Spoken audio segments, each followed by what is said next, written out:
बेटे की गलतियों का खमियाजा बाप को भुगतना पड़ता है। ये चीज हमने बहुत दफा सुनी है और इसका आज प्रैक्टिकल भी हमें देखने को मिल ही गया सुल्तान महमद फातेह सीजन 3 के एपिसोड 1 के अंदर, जहां पर शहजादा बयाजीद की गलती की वजह से कारामान रियासत और सल्तनत उस्मानिया आमने सामने आ चुकी हैं और उनके दरमियान दुश्मनी का आगाज हो चुका है।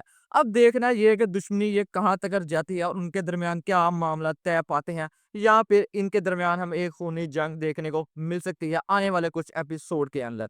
और दूसरी तरफ आज के एपिसोड के अंदर काफी ज्यादा इंटरेस्टिंग चीजें देखने को मिली, लेकिन स्टोरी जो थी वो दो चीजों के ऊपर फोकस किया गया था आज के एपिसोड का, जिसके अंदर एक जूलिया और शहजादा बायजीद की स्टोरी को दिखाया गया, तो दूसरी तरफ मुकद्दस अमानतों को लेकर स्टोरी चल रही थी। अगर सबसे पहले यहाँ पर मुकद्दस अमानतों की बात कर ली जाए, तो मुकद्दस अमानतें जो पोंतस का शहर होता है उसकी खानगाह के अंदर मौजूद होती हैं, जिसकी हिफाजत पादरी कर रहे होते हैं। और पोंतस का जो शहंशाह होता है कोमेनस, वो पोप के पास जाता है मदद के लिए, और जैसा कि पोप कभी भी किसी की बगैर कुछ चीज लिए मदद नहीं करता, वो अपना फायदा देखता है तो फिर वो मदद करता है।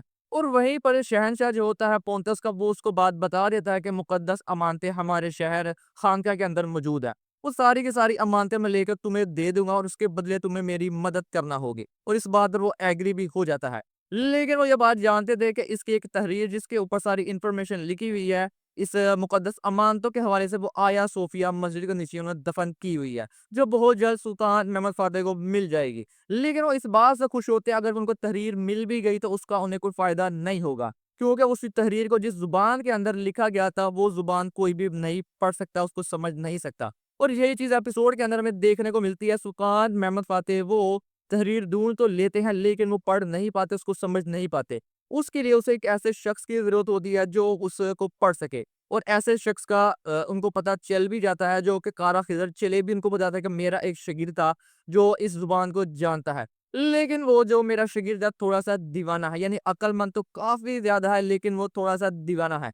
उसकी दीवानगी का आलम आप यहाँ से लगा सकते हैं कि वो तुकाश शहर के अंदर रहता है, और लोगों को ये चीज बताने के लिए कि सांप की जो है जहर की वैक्सीन उसने ढूंढ ली है, उसका इलाज ढूंढ लिया है, उसको साबित करने के लिए वो सांप से पहले खुद ही अपने आप को डसवाता है, और फिर वो जो उसने दवाई बनाई होती है उसको खाकर लोगों को दिखाता है कि देखो शहर आज के बाद अगर कुछ सांप आपको काट लेगा तो आपने परेशान नहीं होना, आप मरेंगे नहीं बल्कि जिंदा रहेंगे।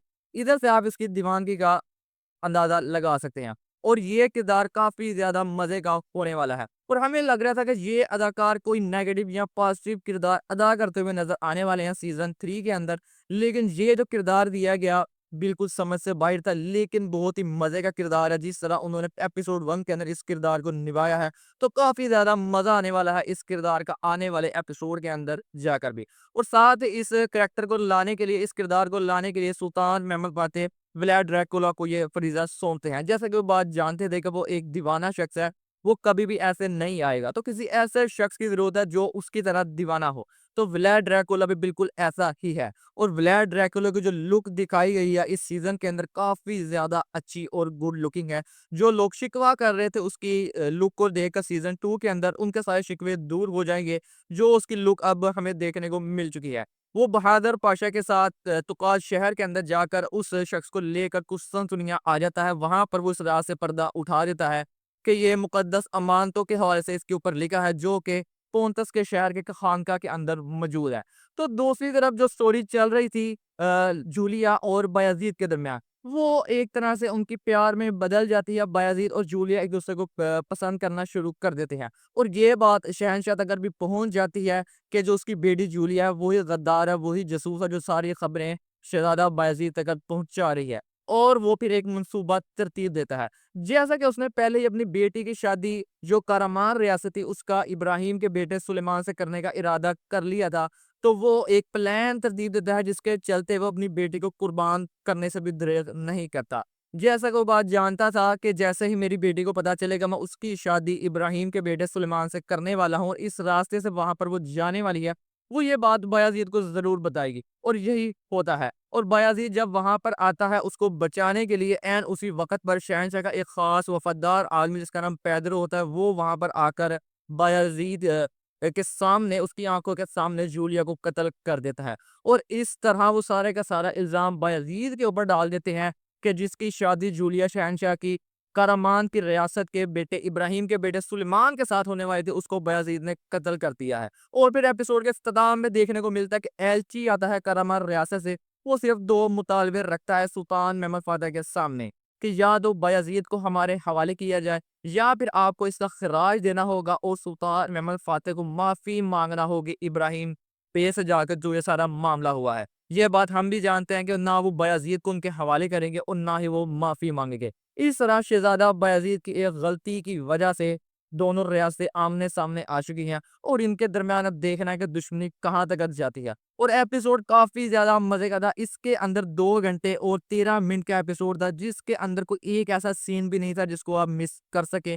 और स्टोरी काफ़ी ज़्यादा अच्छी बनाई गई थी एपिसोड 1 की। और जिस तरह इसको पहला एपिसोड आया और जिस तरह उसको दिखाया गया, उसके जो सीन थे, जो विजुअल थे, जो वीएफएक्स का इस्तेमाल किया गया, बहुत ही ज़्यादा शानदार था। और लग यही रहा कि जिस तरह सीज़न 2 काफ़ी ज़्यादा शानदार रहा था इस सीरीज़ का, सीज़न 3 भी काफ़ी ज़्यादा शानदार होने वाला है। और सबसे मज़े का जो करैक्टर आज हमें इस एपिसोड के अंदर लगा, वो लुत्फ़ी का करैक्टर था, जो बहुत ही ज़्यादा शानदार था। और जिस तरह जब वो कुस्तुन दुनिया के अंदर आके सुल्तान महमूद फातिह के सामने वो हरकतें कर रहा होता है और सामने व्लाद ड्रैकुला से इशारों और बातों हल्की आवाज़ के अंदर बता रहा था, वो सीन काफ़ी ज़्यादा मज़ेदार था, जहाँ पे सुल्तान महमूद फातिह भी हँसे हुए दिखाई देते हैं, इन दोनों को देखते हुए।